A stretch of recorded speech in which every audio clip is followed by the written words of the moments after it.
Bonjour Nora, déjà. Je suis ravie de Bonjour. t'accueillir.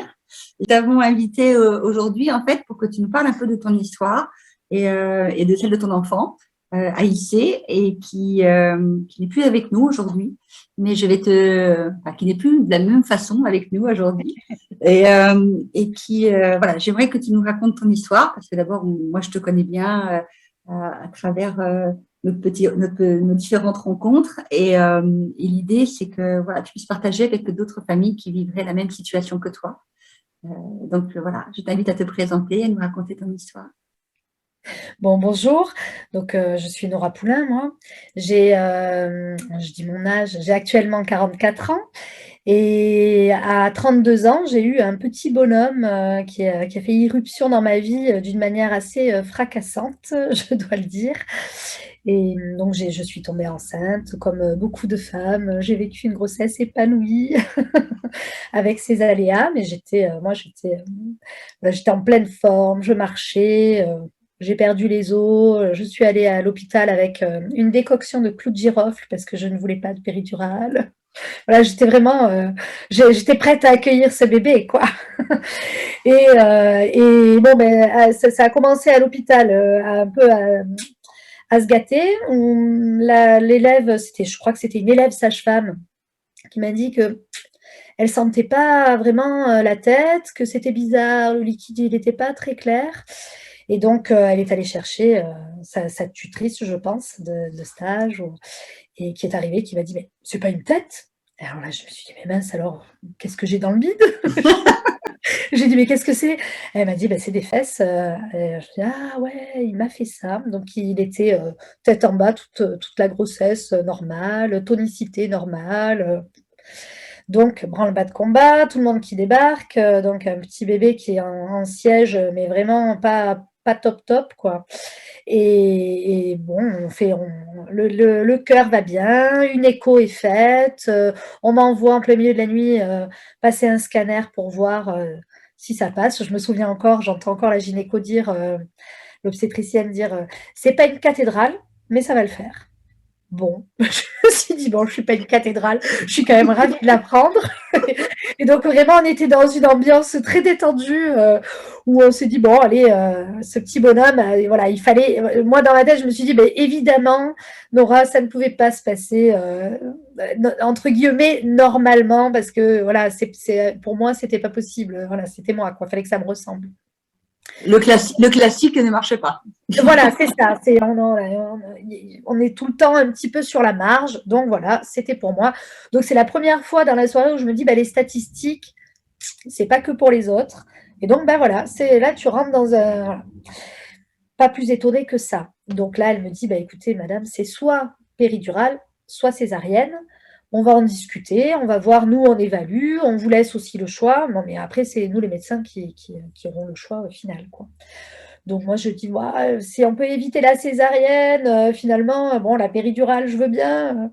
Donc ça finit comme ça. Et très rapidement, le travail s'enclenche. Je pousse, on m'explique évidemment, je n'avais pas fait de cours de préparation à l'accouchement, donc sinon c'est pas rigolo. Et donc je pousse une première fois et ce bébé, je le sens sortir, mais effectivement, je sens un bébé qui sort parce que je pousse et pas parce que lui, il cède. Et c'était mon premier, hein, donc je ne connaissais pas trop. Et là, je vois tout le monde un peu blêmir, ma maman catastrophée au bord de l'évanouissement, et je ne comprends pas trop ce qui se passe. Et en fait, le bébé était dehors, mais il s'est coincé la tête et le bras. Normalement, le bras passe devant, et lui, il s'est laissé porter, son bras est resté comme ça. Donc, ce qui n'était pas une cathédrale faisait que ça ne passait pas avec le bras. La tête passait, mais pas avec le bras. Et donc, c'est engagé là, un moment qui, dans ma tête, a été très très long et en même temps qui a certainement duré voilà, 4 à 7 minutes, mais où elle a utilisé les forceps pour essayer de le faire sortir et ça n'a pas marché. j'ai appris plus tard que du coup, bah, ça avait quand même occasionné un trauma crânien et une hémorragie cérébrale.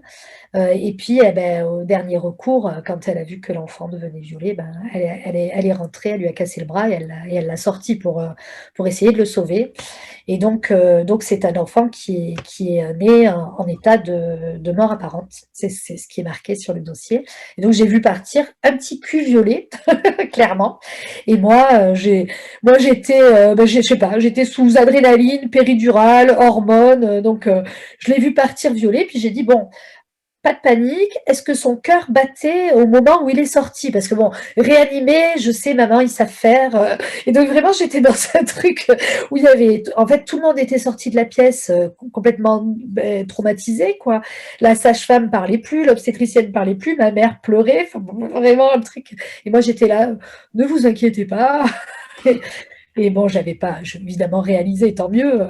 Et donc, pendant qu'on me recousait, la sage-femme, enfin, la sage-femme avait mis une chaise à ma mère pour qu'elle s'assoie, et tout le monde s'affairait, et on n'avait pas de nouvelles. Donc, on a passé quand même 1 heure et demie sans nouvelles de ce petit bonhomme, en se disant, bon, ben, là, la deuxième fois quand même, ma petite lumière s'allume et dit, bon, là, peut-être que tu es dans les statistiques de ton enfant est peut-être mort.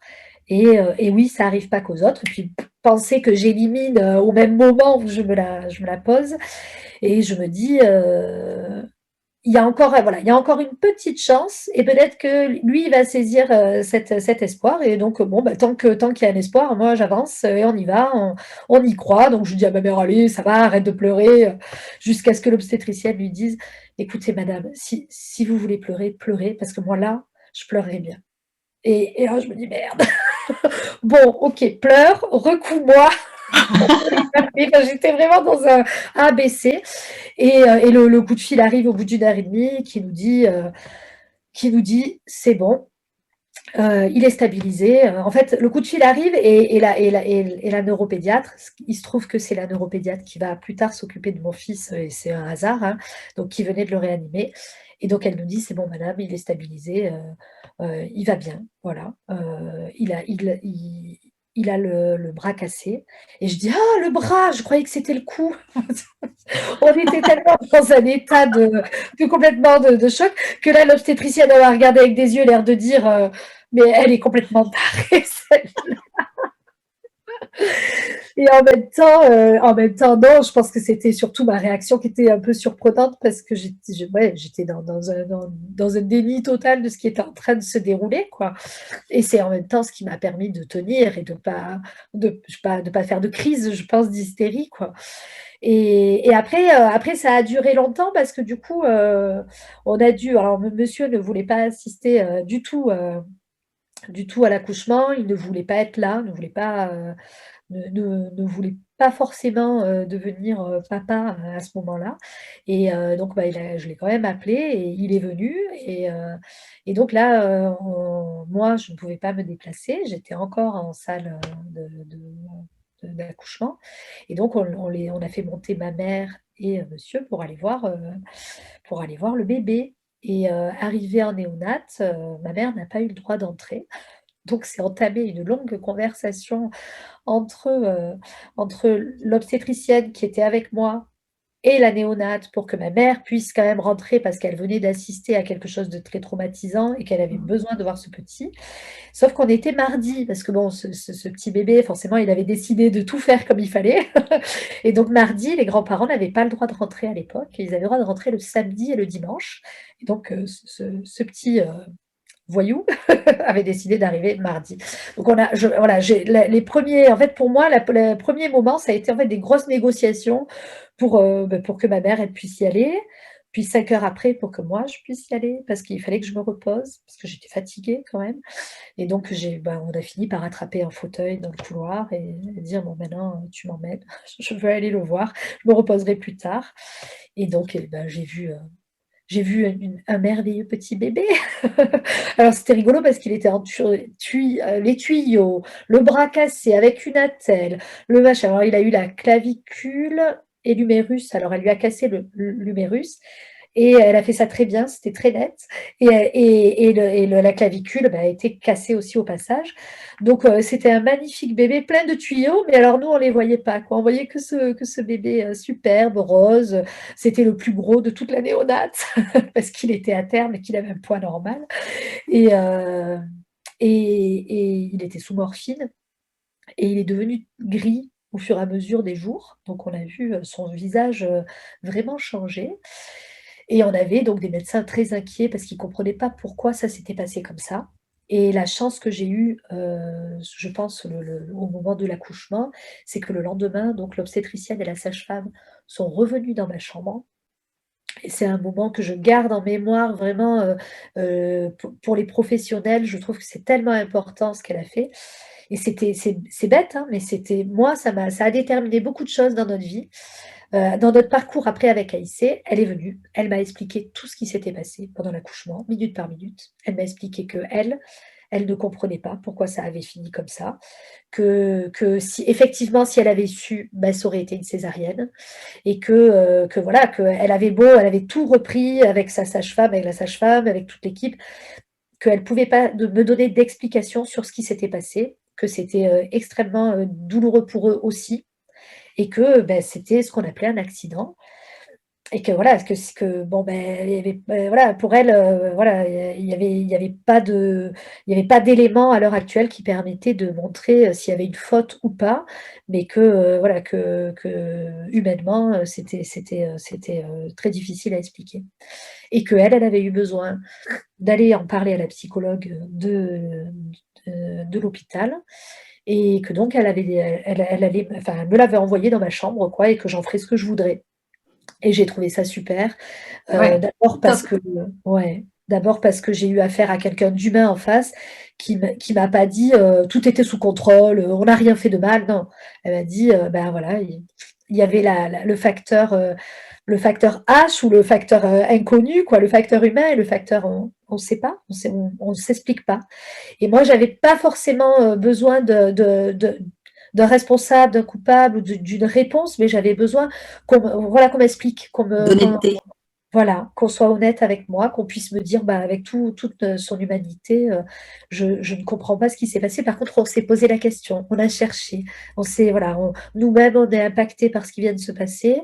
Et la deuxième chose, c'est qu'on me dise pas, bon, allez vous faire suivre, comme on me l'a souvent dit finalement, si vous n'êtes pas bien, vous pouvez aller voir un psy, hein. Là, on m'a dit, quelqu'un va venir vous voir, vous vous en saisissez ou pas, mais elle va venir. Et ça a été quand même quelque chose ouais, je pense, de déterminant parce que la colère, elle vient après finalement. Là, on est dans, bon, on encaisse, on se dit, qu'est-ce qui m'arrive?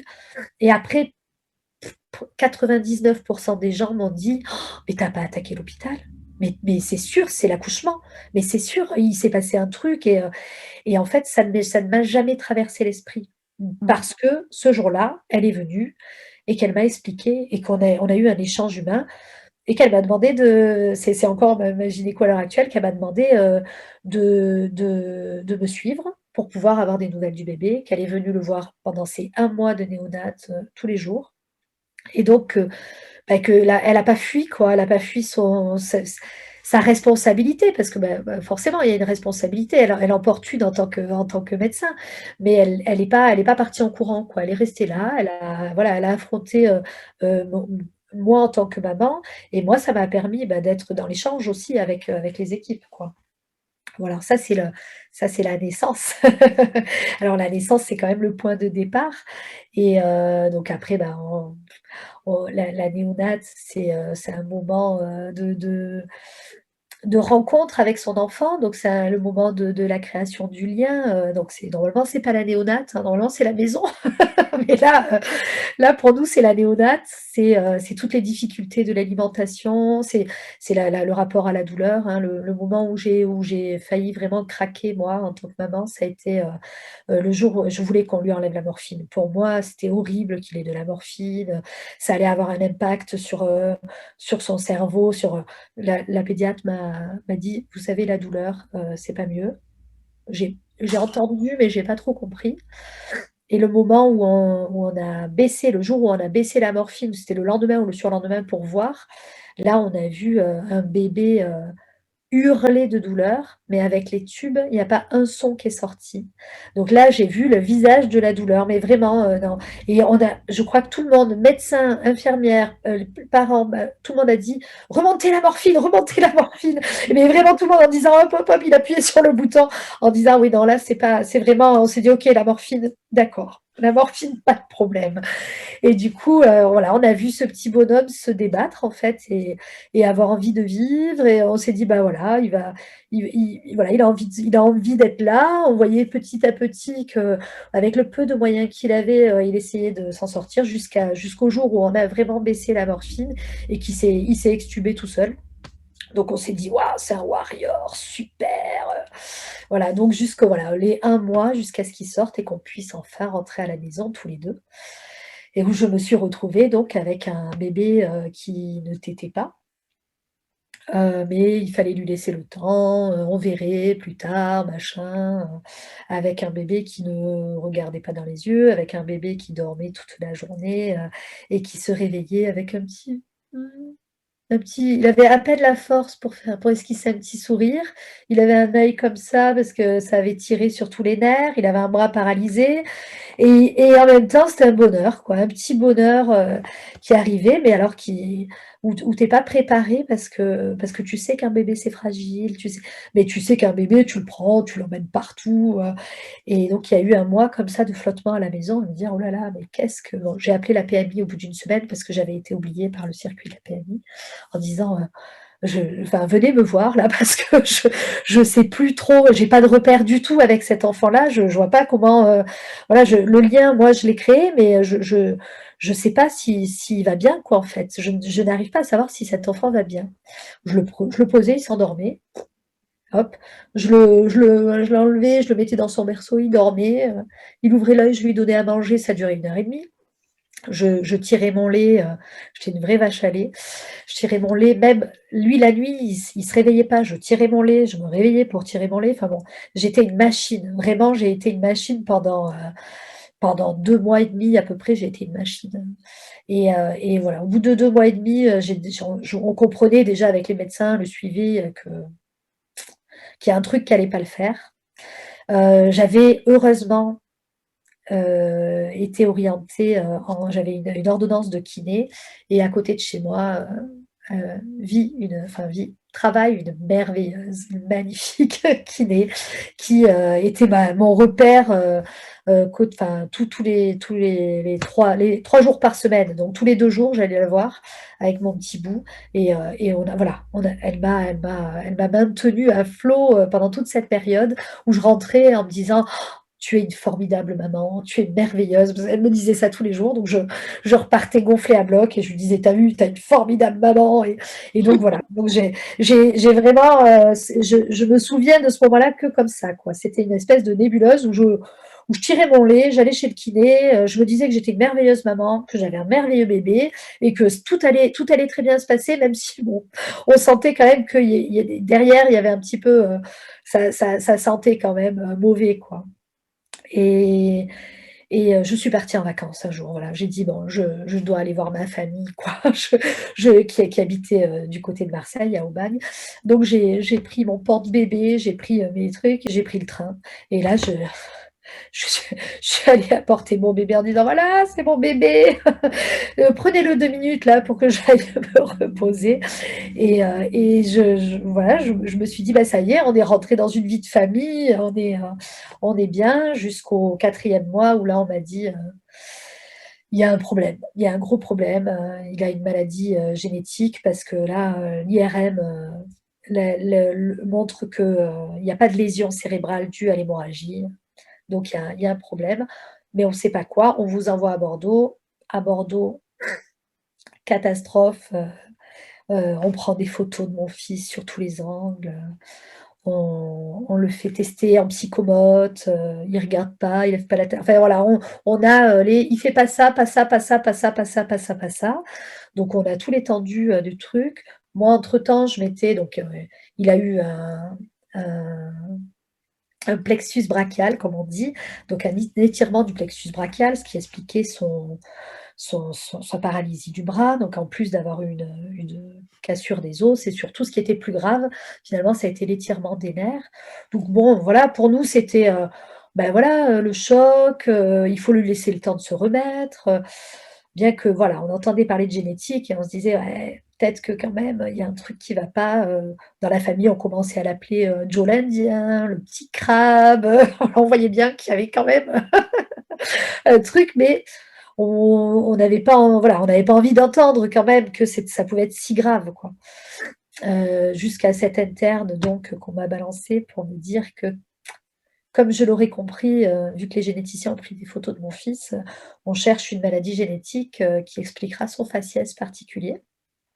Donc voilà, c'était l'annonce, c'était le bam, ah bon, vous trouvez que mon fils a un faciès particulier? Et là, je me suis retrouvée avec un médecin qui m'a fait elle n'a pas vu, elle n'avait pas remarqué. Et je me suis dit quand même, c'était voilà. Mais comme on sait que les annonces peuvent être très délicates, hein, alors je pense que ça doit jamais être simple à annoncer. Il doit pas y avoir une bonne manière d'annoncer ça à une maman, j'en conviens. Mais alors là, je me suis dit, non seulement donc il a une maladie génétique grave, on ne sait pas me dire s'il va vivre, et en plus, il a une sale gueule. Parce que bon, quand même, on part comme ça, quoi. Ils viennent me dire que mon fils avait une sale gueule, quoi. Je me dis, mon Dieu, mais oh là là là là. Et je leur avais dit que je faisais 6 heures de route après.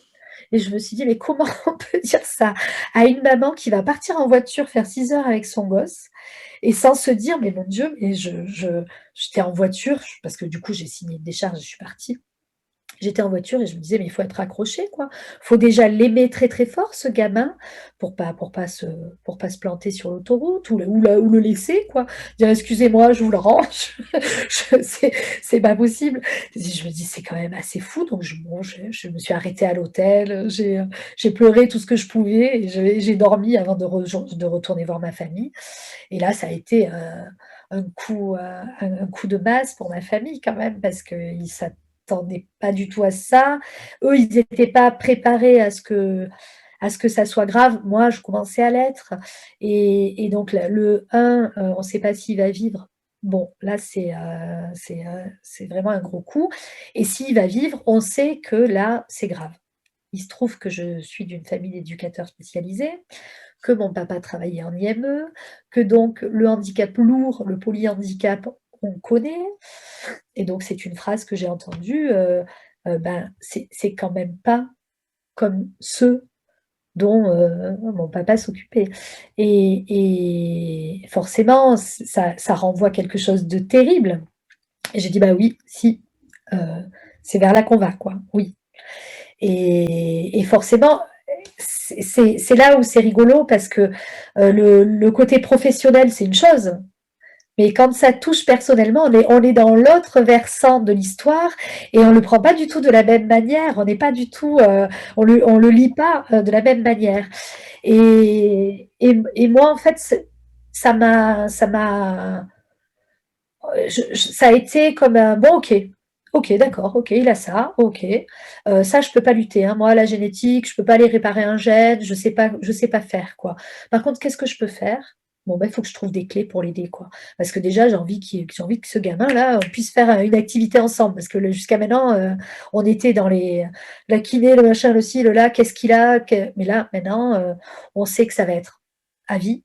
Et on sait que il va avoir besoin d'aide et moi, je suis complètement démunie.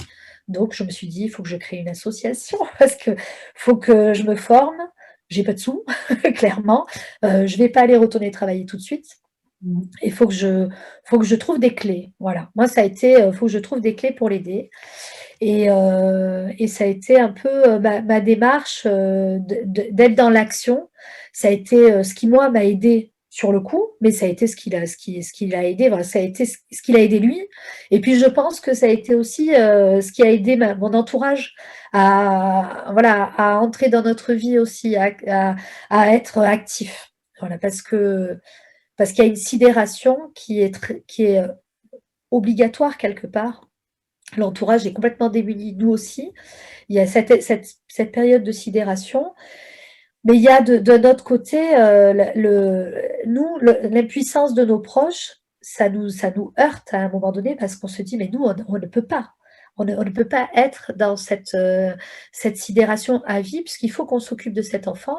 Donc, on doit faire, on doit être là, et c'est souvent très compliqué de vivre l'impuissance des proches, et ça peut générer des blessures et des conflits, même jusqu'à enfin, parfois de la rupture, hein, parce que c'est une douleur ça se partage pas la douleur, quoi, en fait, ça se vit, ça s'intériorise, ça se gère comme on peut, mais on partage pas sa douleur avec la douleur de nos proches, et les projections qu'on renvoie peuvent être aussi compliquées pour les autres. Donc, il y a eu ce chemin-là, et je pense, mes proches diront si c'est vrai, avoir fait le chemin de me dire comment est-ce que je peux laisser une place aux autres dans la vie de mon fils, et dans cette douleur qu'on est en train dans cette épreuve qu'on est en train de passer. Et l'association a donné ça aussi, a donné aux autres la possibilité de dire, ah, je peux être acteur là. Voilà. Pour ton fils, je peux rien faire. Pour ce qui vient de t'arriver, je peux. Par contre, là, je peux être acteur parce que, en tant que, je peux devenir membre de l'association, voilà, ou alors je peux organiser. Moi, je fais du théâtre, donc les copains ont organisé des journées théâtre. Ma mère, elle a dit, je fais des doudous, on vend des doudous, voilà. Donc il y en a qui ont fait des doudous. Enfin voilà, il y a eu des petites choses qui se sont faites, et en fait, le milieu associatif. Alors ça ne veut pas dire que tous les parents doivent créer une association, mais on peut faire partie d'une association, et nos proches peuvent faire partie d'une association, et je pense que ça, ça a été une dynamique qui nous a entraînés dans un cercle vertueux, où on est parti d'un merde, qu'est-ce qui vient de me tomber sur la tronche, quoi. J'ai pris un coup de batte de baseball dans la tête. Le ciel s'est effondré d'un coup, et à un waouh, il y a de la solidarité, pétard, c'est chouette, regarde, il y a machin qui est venu, ah, toi aussi, waouh, oh, Aïssé, t'as vu comme t'es important dans la vie des autres. Et ça nous a, ben voilà, ben Aïssé, il m'a ouvert un chemin que je soupçonnais pas. Alors, la solidarité des gens autour de moi, je la soupçonnais, mais qu'on soit aussi, autant capable d'entraide et de sublimation de quelque chose d'aussi dur, ça voilà, je le soupçonnais pas. Et donc, il m'a fait rencontrer des gens merveilleux. Et alors après, je me suis arrêtée à eux. Peut-être que les autres, on a le droit de dire des gros mots on va dire les imbéciles. Les imbéciles, je les ai laissés de côté. Et lui, en tout cas, voilà, ce qu'il a généré, sa présence, son amour et sa réaction, parce qu'en fait, tout ce que j'ai fait, lui, il l'a pris, et il a, il a souri de plus en plus, de plus en plus, de plus en plus. Donc, en fait, tout ce qu'on a essayé ensemble, ça a marché.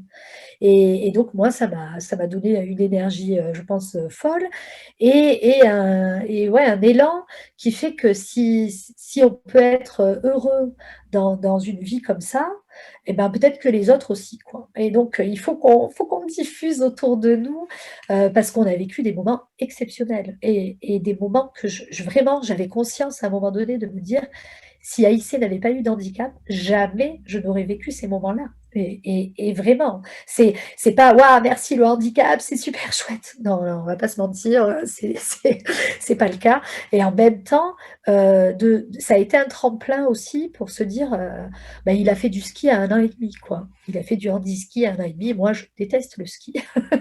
Et mes filles ont 6 ans, n'ont toujours pas skié, quoi. Lui, bah, lui, il a fait du ski à 1 an et demi. On a passé un truc, voilà, des journées de folie. Alors, grâce à une association, hein, l'association des parents et amis de Matignon, le centre dans lequel il était. Et voilà, ça a été ça. Tous les biais associatifs, je les ai pris en me disant, mais c'est notre solution, en fait, là. C'est de faire corps, d'être dans un groupe. Et justement, ce qui manque beaucoup dans le handicap, hein, c'est qu'on fait partie de la société, on est là. On est là.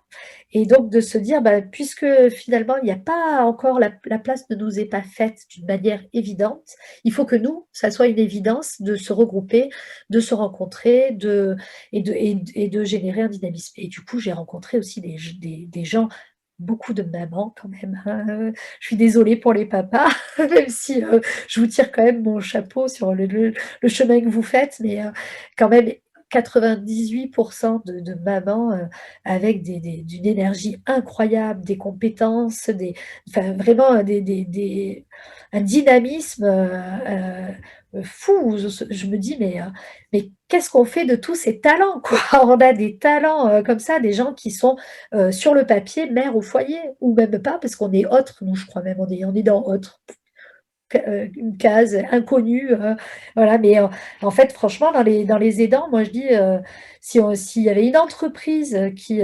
embauchait des aidants, je pense que ce serait une entreprise, elle deviendrait une multinationale, parce il y a des compétences incroyables dans ce milieu-là. Donc voilà, déjà, voilà, moi, pour moi, ça a été une manière, je dirais pas de nous sauver, parce qu'il s'agissait pas de nous sauver, mais de sublimer tout ça, oui, de mieux vivre. Et du coup, euh, arriver au bout du parcours d'AIC, je dis ça en souriant parce que finalement, je sais que le parcours d'AIC, il n'est pas terminé, parce que lui, il est décédé, donc le 6 janvier 2020. Mais lui, en fait, donc je perpétue l'association qui s'appelle Sur le chemin d'Aïssé, Aïsseren Bidéan en basque. J'ai décidé de la perpétuer parce que en fait, c'est tout ce qu'on a partagé, c'est toujours là. Et ce dynamisme-là, bah, il est là. Il est resté en moi. Je porte toujours tout ce qu'il m'a apporté et tout ce que j'ai appris grâce à lui. Comme je te disais tout à l'heure, j'ai conscience aussi que je n'y suis pas pour rien hein, dans son histoire. Il n'y a pas que lui qui a été porteur, il y a moi, ma réaction, mon vécu familial, mon bagage culturel. J'ai été portée par une famille, enfin toute ma vie, avec ses fêlures, mes proches ont toujours été très présents, on est très soudés. Et ça m'a apporté aussi. C'est sûr que c'est pas le même vécu si on n'est pas entouré. Et c'est important, du coup, si on n'est pas entouré par sa famille, de se faire entourer par d'autres personnes et de ne pas rester seul. Et du coup, voilà, ça, c'est quelque chose qui perdure. J'ai pas perdu mes amis, j'ai pas perdu mes proches, j'ai pas perdu toutes les associations avec lesquelles voilà, j'ai pu partager. Donc, le chemin d'Alice, il n'est pas terminé. Donc voilà, c'est quelque chose qui me permet aussi de me dire que la mort n'est pas une fin en soi.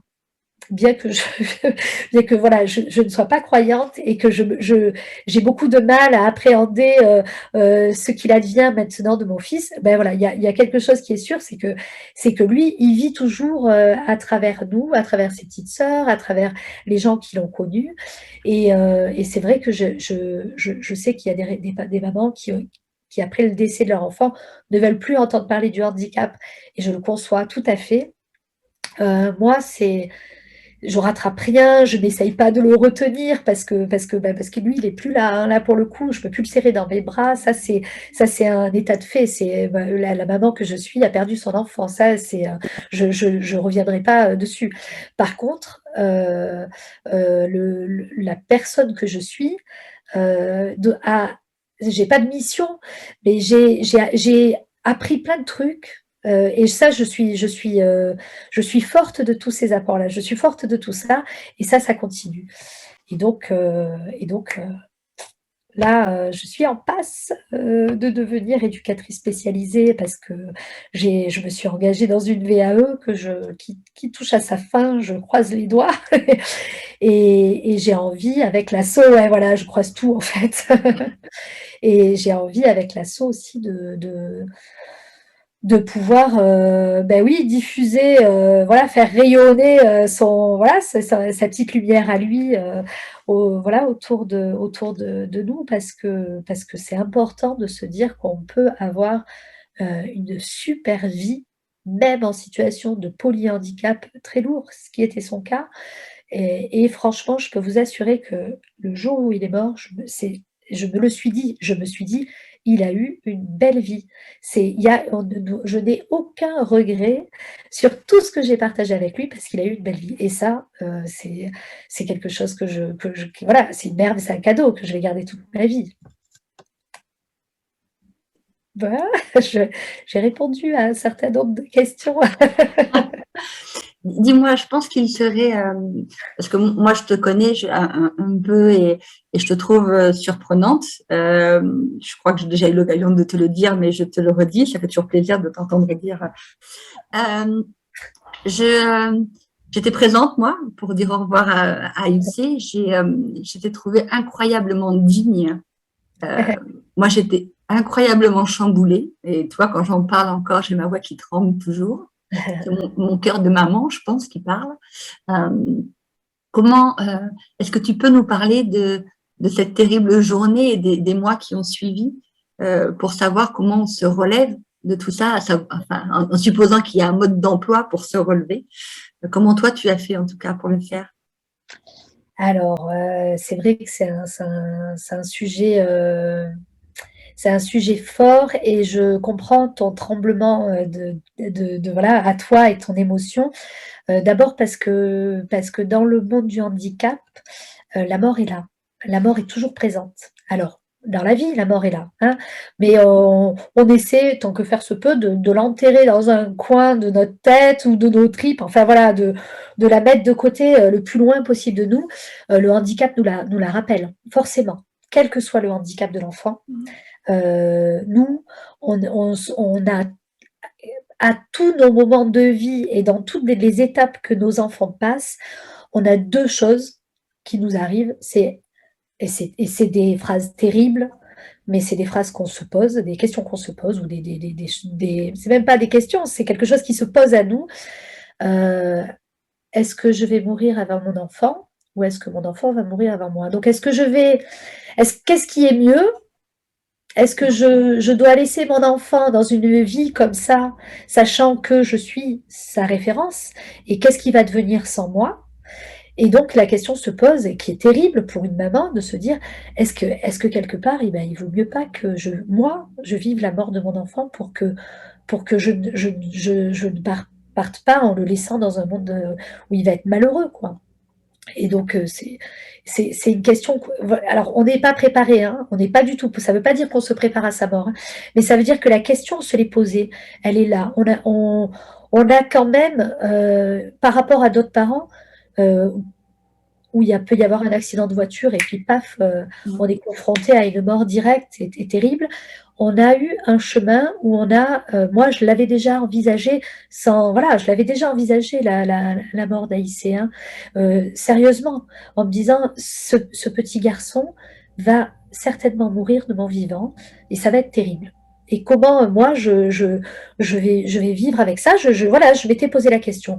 Alors peut-être que d'autres parents ne se la posent pas, hein. Moi, je l'avais vraiment envisagé. Je m'étais déjà imaginé qu'il aurait une cérémonie. Enfin voilà, des trucs tout bêtes alors qu'il était vivant, qu'il allait très bien. Parce que le polyhandicap, ça ne veut pas dire qu'il va pas. Lui, il allait très très bien. Lui, il est mort d'un accident à Issy. Donc ça a été un choc terrible de le trouver le matin dans son lit.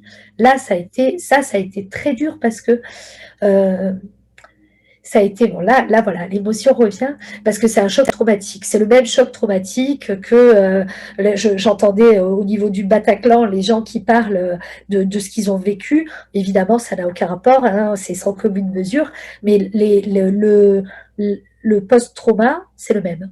Et vraiment, c'est le même, hein. Je pense que les parents qui vivent voilà, un accident de leur enfant, mais on a à peu près tous le même choc post-traumatique avec des symptômes variés. Mais voilà, moi, quand j'ai découvert AIC, j'ai compris de suite qu'il y avait un truc qui n'allait pas. Et je me suis dit, il est mort. Et en même temps, ce n'est pas possible. Le cerveau ne peut pas entendre un truc pareil. Donc, ça se coupe. Il y a un truc qui se coupe. On débranche. On n'est plus là. L'émotion est coupée, on est observateur de la scène qui se joue et on fait des trucs comme appeler le SAMU en disant mon fils est mort, je le réanime, je machin, mais non mais il est mort, mais oui il faut le réanimer, bon d'accord, alors et on fait des gestes, on attend les pompiers, on attend le SAMU, on attend les blouses blanches. Et on se dit, mon Dieu, je suis en train de vivre un truc, c'est fou, quoi. Tout du jour au lendemain, il y a des mecs qui viennent et qui emportent ton fils sous un drap, quoi. Tu te dis, une heure et demie après, j'étais là en train de choisir son cercueil. C'est complètement, on est dans un monde complètement parallèle. Moi, il se trouve que ma réaction, c'est la dérision. Donc, je me suis vue devant un catalogue à choisir le chauffeur avec camion, plus 450 € et à dire j'ai un jumpy noir, est-ce que ça va ou et avec des gens qui me regardaient en me disant mais qu'est-ce que c'est que cette folle et je me disais mais non mais c'est tellement ahurissant que tu peux pas réagir normalement face à ce genre de situation quoi. J'arrive, il y a un poteau qui maintient la salle, enfin, le couloir du funet dans lequel est entreposé le corps de mon fils. Et je me dis, à tous les coups, ce petit con, il va se prendre le plafond sur la tête, quoi. Si ça doit tomber, c'est pour nous. Et j'ai enchaîné une semaine comme ça de flottement total où il y a tous mes proches qui sont arrivés. Alors là, ouais, par contre, si je peux dire un truc pour les proches, quoi. Je ne savais pas, moi. D'ailleurs, je peux m'excuser auprès de tous les gens d'avant, voilà, que j'ai pas accompagné dans ce moment-là parce que je ne savais pas à quel point euh, c'est salvateur, c'est porteur je pense que j'ai eu à peu près 250 accolades. J'ai jamais touché autant de gens de ma vie. Alors franchement, il y a eu le Covid après. Et moi, je sais que Aïssé, voilà, ça a été juste avant. Je me suis dit ouf, parce que le truc de pas pouvoir être entouré dans ce moment-là, ben, je trouve ça très violent, très très violent. Au Pays Basque, il y a cette coutume que je ne connaissais pas, hein, tout le monde vient voir le corps au funet. Donc c'était un salon de thé, quoi, le funérarium. Il y avait 100 personnes dans le couloir qui papotaient, il y avait des rires, c'était complètement ahurissant et en même temps ça faisait du bien. Il y a les copains de l'école qui sont venus le voir, qui avaient été préparés, ceux qui étaient en demande évidemment. Hein. Et ça aussi, qu'est-ce que ça a fait du bien de se dire ah pétard, les enfants sont là. Mon fils, ça fait partie de la vie de ses copains et voilà. En fait, c'est là où je me suis dit je regrette rien. Tout ce que j'ai fait, c'est pour que ce moment-là, ben, il ait un au revoir digne. Et donc voilà, déjà d'être entourée au départ, voilà, le jour de la cérémonie, pour moi, ça a été très important. J'ai envie de dire aussi autre chose, c'est que dans la vie d'Aïssé, il y a eu d'autres copains qui sont partis. Et donc ça aussi, ça a été des, des petits deuils pour moi. Ça a été des moments. C'est pour ça que toi, tu es dans l'émotion. Moi, euh, j'en ai encore, voilà. Il y a une copine d'Aïssé qui s'appelle Louane, qui est décédée quand lui, il avait 4 ans. Et moi, je voulais un deuxième enfant. Et en fait, ce deuxième enfant me disait d'attendre, d'attendre, d'attendre, d'attendre. Et lorsque Louane est décédée, j'ai été, je l'ai pris dans la tête en me disant, mais oui, je le sais, voilà, je le sais que ça peut arriver. Et puis c'est terrible. Louane, elle est partie un peu comme Aïssé. Alors c'était pas accidentel, mais c'était soudain. Ça a été un gros choc. Euh, je sais pas vraiment si son papa et sa maman ils s'y attendaient. Moi, je m'y attendais pas vraiment. Et ça a été, j'étais persuadée qu'elle allait, voilà, enfin, qu'elle allait être plus forte, quoi, que la vie elle était plus forte que ça va, quoi. Nos gosses ils souffrent assez, quoi. Et du coup, j'avais pas envie encore à l'époque de voir, et je me suis vraiment pris ça dans la tronche. J'étais effondrée le jour de sa cérémonie, mais vraiment, j'étais à ramasser la petite cuillère. Et je suis repartie de là en me disant non, la génétique ne va pas décider de toute notre vie. Et je vais pas attendre. Voilà, on va pas attendre pour vivre. Et ça a été quand même un déclenchement aussi qui fait que quand Taïsé est mort, voilà, j'avais fait tout ce que j'avais voulu avec lui en conscience que ça pouvait ne pas durer. J'ai vécu chaque jour en me disant que c'était un jour merveilleux que je passais avec mon enfant. Et j'ai eu donc mes petites jumelles, un peu grâce à Louane, hein, parce que ça, c'est elle qui m'a inspirée voilà, bah, il n'y avait pas de réponse en France, on pouvait pas m'aider au niveau génétique, il y a pas, voilà, il y avait une errance, on pouvait pas me conseiller vraiment de faire un enfant, donc j'ai pas été aidée pour la conception de mon deuxième enfant. Donc, j'ai été faire une PMA en Espagne. Et donc, j'ai eu 2 pépettes, hein. Bon, l'insémination en général, on s'y attend un peu.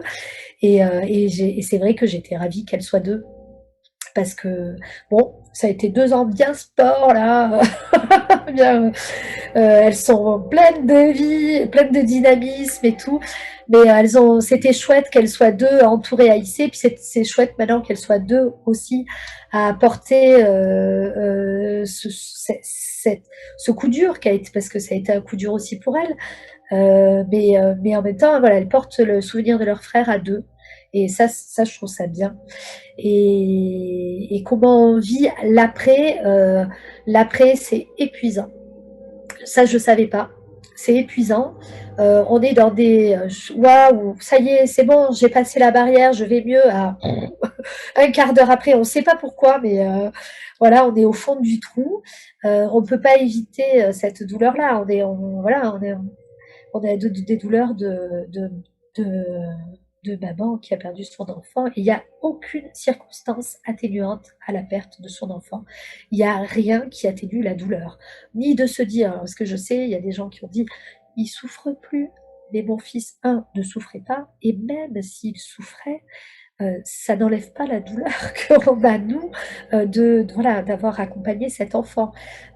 D'autant plus que d'accompagner un enfant qui souffre, je le sais par d'autres, ça laisse des traces très très dures des derniers moments qu'on a vécu avec son enfant, et d'avoir vu la souffrance de son enfant. Donc ce n'est pas du tout une circonstance atténuante, même si on se dit il est libéré.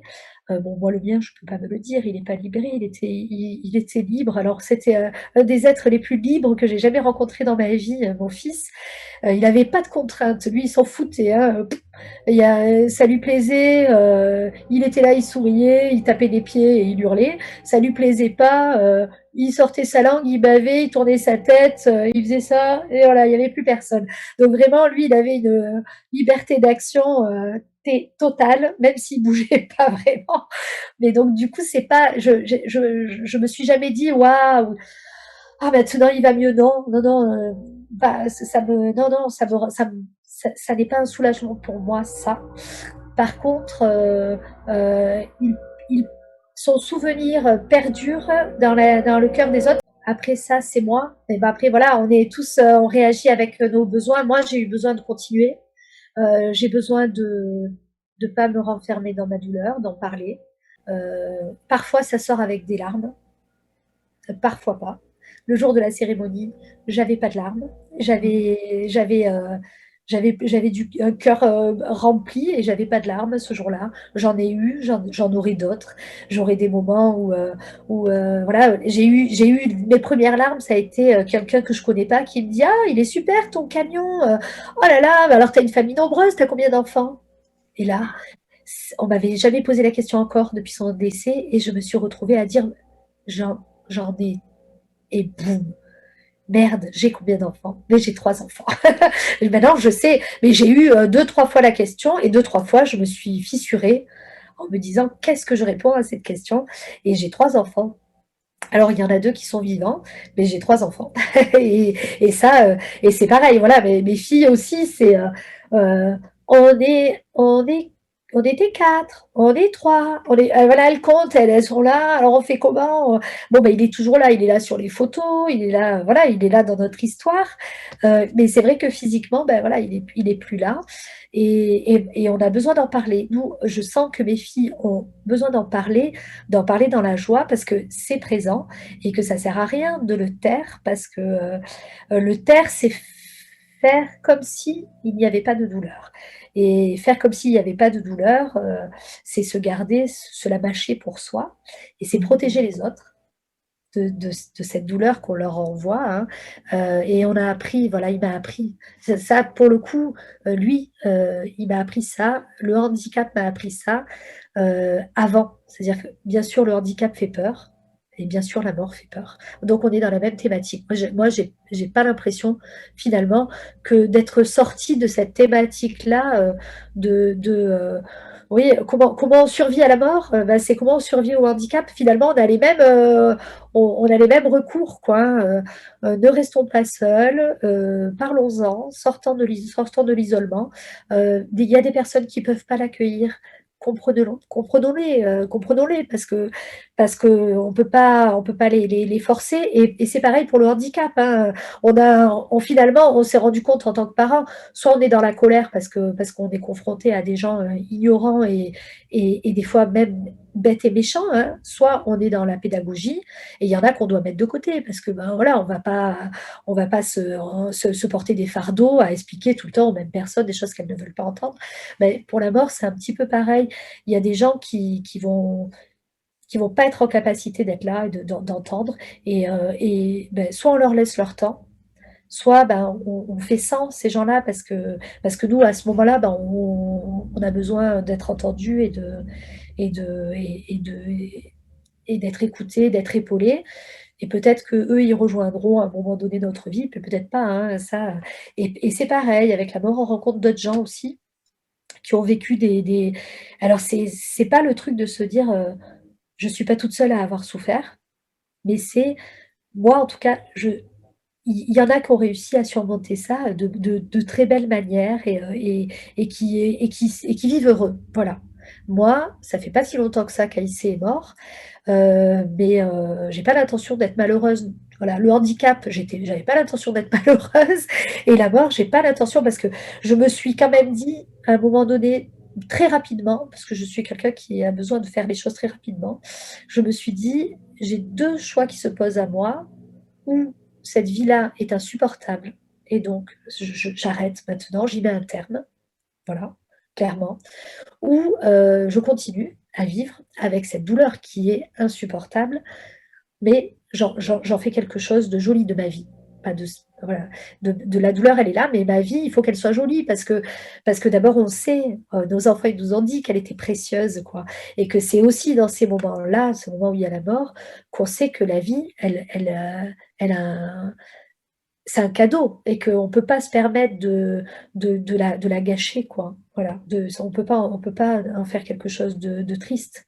Voilà, donc, il y a, ouais, moi, c'est ça qui m'a porté, quoi. Alors, j'ai deux petites filles, mais j'avoue, il y a beaucoup de gens que j'entends dire, heureusement, ma fille, mon fils a été là, heureusement, j'ai d'autres enfants. Euh, Moi, heureusement, je les ai dans ma vie, mais je les ai voulus, donc voilà, je suis ravie de les avoir dans ma vie. Je suis pas sûre que ce soit elle qui m'ait aidée dans le deuil, là, pour le coup. Je, elles sont là, elles ont une dynamisme, enfin, ouais, une dynamique de vie, elles sont pétillantes, donc elles nous mettent dans le présent, ça oui. Par contre, moi, j'avais besoin de mon temps à moi, elles me l'ont pas laissé, quoi. Clairement, voilà, j'ai pas pu prendre ce temps-là pour moi, pour me poser, voilà. Donc c'est pas si évident que ça d'être dans le deuil et d'avoir des enfants dans le deuil, d'être là à accompagner tout le monde finalement. Voilà, il faut réussir à prendre son temps à soi. C'est pas toujours simple. C'est pas voilà. Et oui, moi, j'ai envie de continuer dans l'accompagnement des familles euh, parce que, euh, parce que je pense que faut mettre en avant que la vie, c'est quelque chose de beau, quoi. Voilà. Que ce soit dans Et le handicap ou dans le deuil, la vie, elle est jolie. c'est aussi ce que tu as montré à Issy. Oui, Parce oui, qu'il il avait quand même une lumière dans le regard, cet enfant, qui était juste extraordinaire. oui, Aïssé, il a eu une belle vie, vraiment. Et c'est marrant parce que je sais pas si tu te souviens, il y avait des photos à sa cérémonie et Oui. quand on les a choisies, on s'est dit, mais en fait, il se marre sur toutes les photos, quoi. Donc, il n'y a que des photos où il rigole, mais c'était ça. Aïssé, il a pas tout fait. Il y a des trucs qu'on n'a pas eu le temps de faire, mais il a fait des tas de choses extraordinaires et il a eu une très belle vie. Écoute, en tout cas, je te remercie beaucoup pour tout ça. C'était très touchant, très à ton image, très vrai. Et je te remercie de ça. Euh, Merci à toi. je, mais écoute, et j'ai pensé à toi directement parce que je pensais que s'il y avait quelqu'un qui pouvait transmettre un message aussi beau après une situation aussi dure, ça pouvait être que toi. Et voilà, donc aujourd'hui, tu accompagnes les familles, donc tu peux l'accompagner parce qu'on sait que AIC n'a pas eu de diagnostic posé, lui. Donc, il est parti sans que tu aies Voilà, aujourd'hui de c'est réponse. toujours ça. La génétique continue de chercher, hein. C'est Ouais. la recherche continue. Donc, écoute, en espérant qu'un jour, ils trouveront des réponses. Ça permettra peut-être d'aider d'autres familles derrière. Oui. Donc, on connaît le problème de l'errance, toi plus longtemps que moi, du coup. Mais Alors après, ce qu'il y a de rigolo, c'est qu'il y a un petit bout de lui, de ses cellules, qui est encore là. qui est encore là, voilà, qui est dans des labos. J'ai appelé vite la neuropédiatre parce que j'ai eu cette hantise-là. Alors là, maintenant, s'ils perdent les échantillons, c'est foutu, quoi. Bon, mais après, bon, on ne maîtrise pas tout, mais. Donc, écoute, c'est en espérant qu'un jour ils le trouvent. Donc, c'est vrai que nos enfants nous apprennent beaucoup. Ils nous font découvrir des parties de nous qu'on ne soupçonnait pas en nous. Et je trouve que, effectivement, tout ce que tu as appris, et je sais pour ta VAE, et j'espère vraiment que ça te donnera tout ce que tu souhaites vis-à-vis de ça, parce qu'on est riche de l'expérience que l'on a vécue avec nos enfants. C'est autre chose que d'apprendre sur un papier. Hein, on le vit tous les jours, on le vit dans notre corps, on le vit dans notre cœur. Et c'est autre chose que, enfin, moi je le vois en diététique, hein, c'est autre chose que d'apprendre un cours et de pas savoir trop quoi en faire après. donc toi, tu as cette expérience-là, donc j'espère qu'effectivement tu pourras faire ce que tu veux. Et puis surtout, je connais la richesse que ça apporte aux familles que de pouvoir transmettre son vécu. Donc, je te remercie de l'avoir fait pour nous aujourd'hui. Merci à toi. Et puis de l'avoir fait avec ton éternel sourire aussi. Et puis de m'avoir touchée encore une fois, comme très souvent, parce que je lis souvent tes écrits, que tes écrits sont magnifiques. Que tu devrais faire quelque chose aussi là-dessus. Peut-être pas une VAE, mais un petit quelque chose. Il faudrait que j'y arrive, mais j'arrive à envoyer des petits textes comme ça, mais j'arrive pas à les lier encore. Peut-être que ça viendra, ou peut-être qu'il y a quelqu'un qui va m'aider à faire ça, je sais pas. Voilà. En tout cas, c'est toujours très poignant, très touchant, très dans l'émotion. En tout cas, moi, je suis une grande émotive, donc c'est pour ça aussi, mais je vois que je suis pas la seule à voir tout ça. Donc c'est pas que mes émotions, en fait. Donc, merci de ça aussi. Merci.